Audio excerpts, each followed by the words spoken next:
Go. We're here with Lou DiBella of DiBella Entertainment. And you can't see it, but the cameraman's my boy. I see him every day when I walk my dog. And on November 20, his fighter, Sergio Martinez, will be facing Paul Williams for the WBC and defending the Ring Magazine titles. And the People's Championship. Lou, your thoughts on this?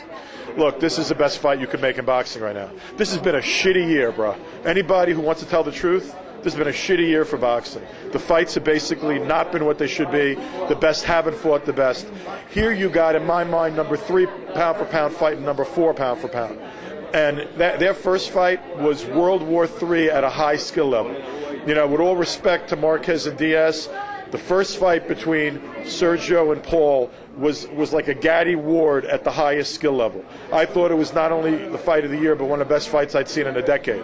I don't expect anything less of this fight. I think if these guys got into the ring 10 times, they'd kill each other 10 times. If I had any hesitancy about making the fight, it's the same hesitancy Goosen had and Heyman had, you know, and Sampson had, which is there are only so many times two great fighters can get in there and kill each other.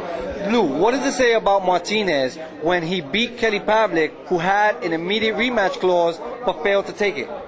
Who the hell, if you're Kelly Pavlik, would you ever want a piece of this man again? I mean, Pavlik came on in those middle 4 rounds like a champion. And then this kid hit another gear. And those last 4 rounds was utter destruction. Utter destruction. I don't blame Kelly. Kelly can't beat this kid. If Kelly fought Sergio 6 times, he'd lose 6 times because of the speed differential. I don't blame Kelly for not doing the rematch. The first fight was a close fight where both men touched the canvas. It ended in some controversy where many people thought Martinez could have won the fight. I thought Martinez won, but you didn't hear me complaining afterward. You know, I thought Martinez won, but I knew what kind of fight it was. The score sucked, but they typically suck. The score sucked, but I knew, like, at the end of that fight, that it was 7-5 one way or the other, 6-5-1, a draw. I mean, it was that close to fight. So it wasn't like I was crying. I bitched about the scorecards, but the fight could have gone either way. But I know that Sergio can fight better than that. I know that there's no chance it's anything but a war. It's as good as it gets, man. It's blood, guts, and quality. Lou, many people don't remember, but the first time we saw Sergio Martinez was at the Paradise Theater in the Bronx. How has that journey from that time till now been for you and his team? It's been one of the most rewarding journeys I ever had with any fighter. But I have to say that I owe a lot of it to Samson Lukovic, because he came to me, he brought a tape, and he said, Lou, you have to invest a couple of bucks. You're going to have to lose money on a fight or two to get this kid some activity over here. But I believe that this is the best fighter I brought to America since Manny Pacquiao. And I looked at the DVD, and my jaw fell. I was like, oh my God, where has this guy been? Because this guy's got power, he's got speed, he's awkward, he doesn't go backwards, he never takes a backward step.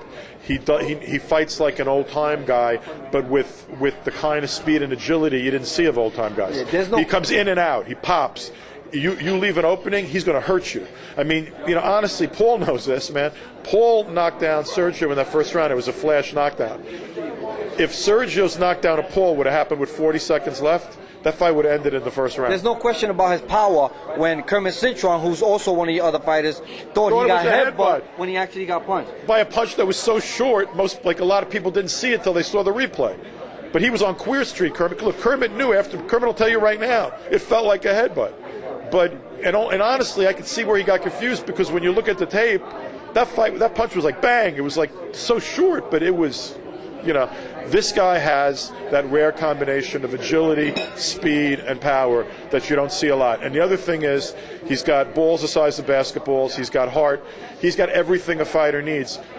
Unfortunately for us, we're fighting a guy that has a lot of other attributes of his own. I have more respect for Paul Williams than I have for almost any guy in the game. I mean, he's a beast, and he's a physical anomaly. His friggin', like, you know, fist hangs near the floor. He's got the longest reach I've ever seen outside the heavyweight division. He's 6'3", he's a giant, he's lean, he throws a crazy number of punches. These are the 2 hardest guys in the world to beat. And the unfortunate part is one of them is going to have to get an L again. After the first fight, did Sergio and Team Sergio want the rematch? immediately with Paul Williams, or did that come about after he won the title and said, "Hey, come get this"? No one wanted it immediately. Remember, Williams was going to fight Pavlik, then that deal fell through, and then we took Pavlik, who was the much bigger man. But honestly, Pavlik couldn't compete with either one of these guys. And you saw what Sergio did, and those last 4 rounds against Pavlik were so emphatic. They were like such a statement, because that wasn't just the last 4 rounds. Look, Kelly showed heart. He came back. He lost every round the first 4 rounds of that fight, and then he came back in the middle of that fight, and he hurt Sergio, and he made it a fight. But then a gear turned up. Like, he walked out in that 9th round, and a gear turned up. And that was the last 4 rounds was a beatdown, like a destruction. And he walked out of that fight, and you knew how good this guy was. But now once again, he's fighting the hardest guy in the world to fight. And these two guys, in all likelihood, they're going to go in there and kill each other. So my guy's going to win. Your prediction for November 20? A war. Both guys going to have their moments. Sergio by clear unanimous decision or late stoppage. I'm going to run down some names to you. You tell me what's on your mind. Andre Berto. Need a big fight. Want a big fight. Not our fault that a lot of other companies only put their guys in with each other. We're going to have to fight a fight in our next fight that's not going to be such a big fight, and he's going to fight it underneath Marquez Katsidis. But we wanted Mosley, but we weren't going to take 40% of the money and go to L.A. and fight with Canelo Alvarez as the opening fight in a Golden Boy room with a commission that Golden Boy has great power with. And by the way, look at the results of that fight. I thought Shane Mosley won that fight, right? Well, Mora got a draw. Who knows what would have happened if Berto was in there. We obviously weren't going to be the hometown favorite in L.A. Cotto, Bob and I had pleasant conversations. They didn't want any part of the fight. We want a big fight. Berto wants a big fight. But remember another thing. Before Angulo just had all his problems with immigration and he may get deported, whatever, everyone was talking about Angulo, this young guy, this young guy, this young guy. Berto just turned 27. Angulo's pushing 30. This is still a very, very young champion. But we want the biggest fights we can make. I just talked to HBO today. I believe there's an excellent chance that we'll get a warm-up, maybe the mandatory, but we'll get a warm-up on the 27th of November, and then Shane Mosley next. Kermit Cintron, I hear that Miguel Cotto turned him down. Can you tell us about that? Cotto elected not to fight the rest of the year, so I don't think it was that he turned him down. In fact, Cotto's people realized that among Puerto Ricans, that's as big as it gets. So I think that there will be a battle of Puerto Rico next year, and I think there's an excellent chance you're going to see Cintron against Cotto. I think we had a very good chance to get the fight in December if Cotto didn't elect not to fight the rest of the year. Paulie Malignaggi? Paulie and I went our separate ways. I wish him nothing but the best. I think 47 is going to be a difficult challenge for him, but we had over a decade of good years together, and whatever Paulie has to say or whatever, I got nothing but love for him, and I wish him the best. Broadway Boxing Series. I think we're the best fucking local series in the country, man. I think it's the best club shows you get in America are Broadway boxing. And now that we're in 60 million homes, I think we got an opportunity to really, really make a statement.